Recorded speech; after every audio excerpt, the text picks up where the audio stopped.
वास्तुशास्त्राप्रमाणे आपण कुठे उंच प्लॉटमध्ये भाग आहे आणि कुठे उतार आहे याचा विचार करतो.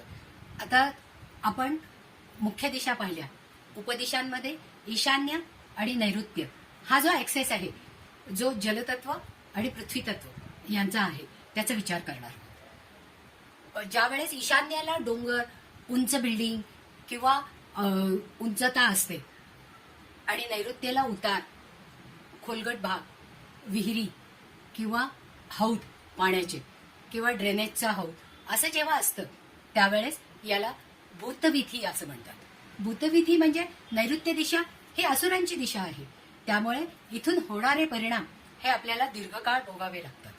ज्यावेळेस नैऋत्येकडे उतार असतो तेव्हा पृथ्वी तत्वामध्ये बिघाड होतो आणि जेव्हा पृथ्वी तत्वावर बिघाड होतो त्यावेळेस सगळ्या आयुष्यावरच बिघाड होतो. म्हणजे कर्जदार होतो, यश मिळत नाही, पैसा टिकत नाही.